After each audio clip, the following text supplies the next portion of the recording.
আচ্ছা, ভারত কি সত্যিই মহাশক্তি, নাকি শুধু বড় বড় কথা প্রত্যেকটা ভারতের মানুষদের এবং ভারতে?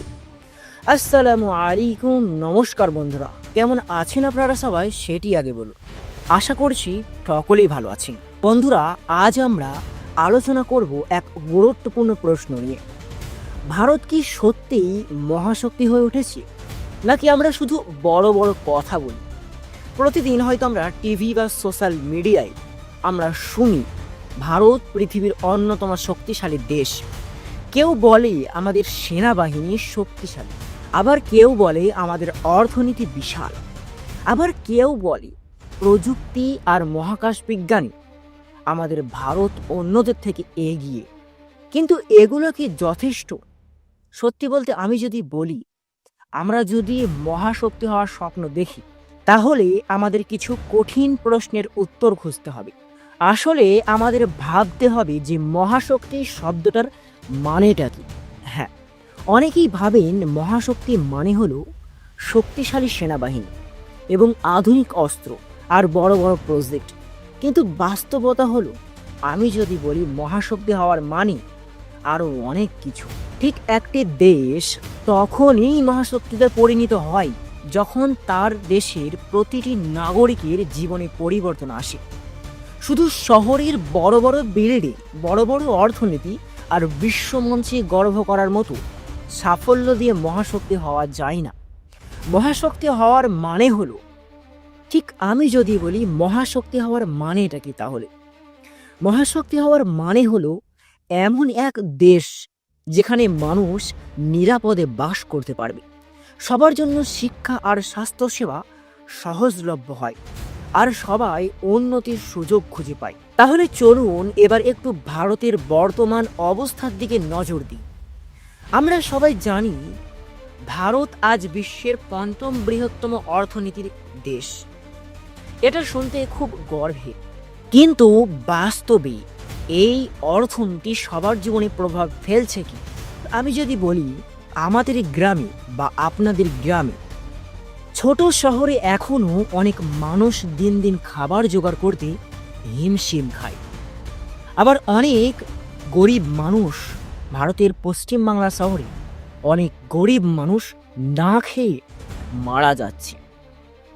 এটা হয়তো পশ্চিমবাংলায় খুঁজলে আপনারা ঠিকই খুঁজে পাবেন। আবার দেখবেন কৃষকেরা এখনো ফসলের সঠিক দাম পায় না ভারতে। ঠিক যুবক যুবতীরা চাকরি খুঁজে পায় না এই ভারতে। তাহলে এই বড় অর্থনীতির উপকার কি? আমরা কি শুধু সংখ্যার ওপর ভরসা করে বলবো আমরা উন্নতি করেছি, নাকি আমাদের দেখতে হবে এই অর্থনীতি দেশের সব মানুষের জন্য কতটা কাজ করছে? আপনারা এটি কমেন্ট করে জানিয়ে ফেলে। দেখবেন আমাদের স্পেস প্রোগ্রাম নিয়ে গর্ব করার মতো অনেক কিছু আসে, যেমন চন্দ্রযান 3। ভারতে এর সাফল্য শুধু ভারতকে নয়, গোটা বিশ্বের নজর কেড়েছে এই চন্দ্রযান 3।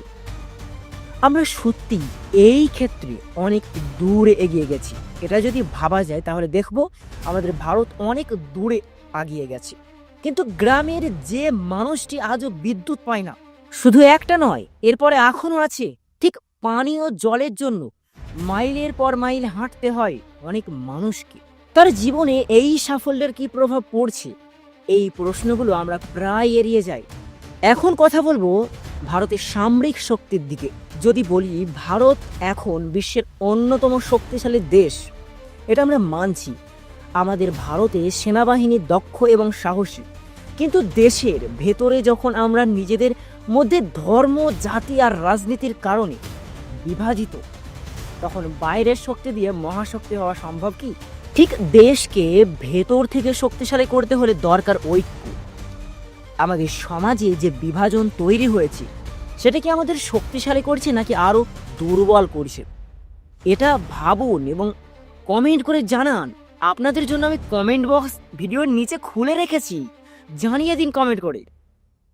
ওকে, ঠিক যদি বলি একটা দেশের শিক্ষা ব্যবস্থা সেই দেশের ভবিষ্যৎ গড়ে, কিন্তু আমাদের দেশে ভারতে আজও শিক্ষার মান সবার জন্য সমান নয়।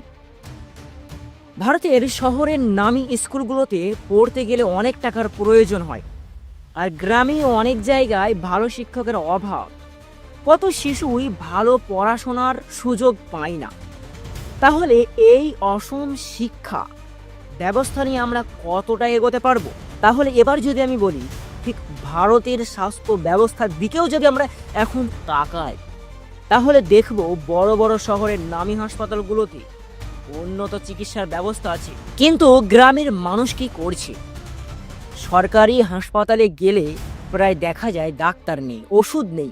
অনেক জায়গায় মানুষ আজও সাধারণ চিকিৎসা পেতেও হিমশিম খায়।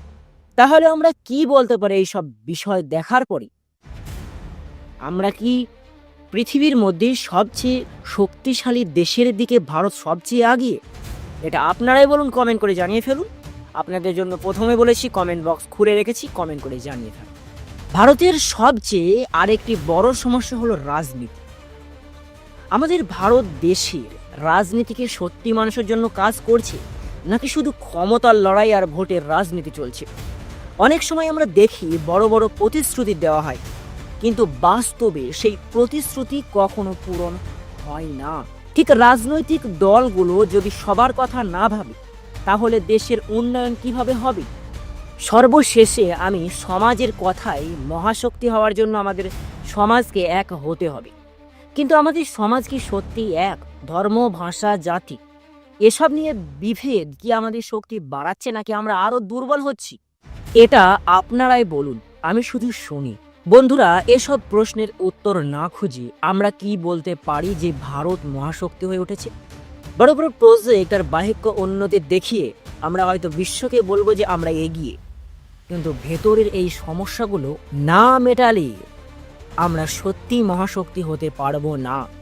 তাহলে এখন প্রশ্ন আপনার কাছে, আপনি কি মনে করেন, ভারত কি সত্যি মহাশক্তি হয়ে উঠেছে, নাকি আমরা মহাশক্তি হওয়ার স্বপ্ন দেখছি কিন্তু বাস্তবে এর থেকে অনেক দূরে আছি?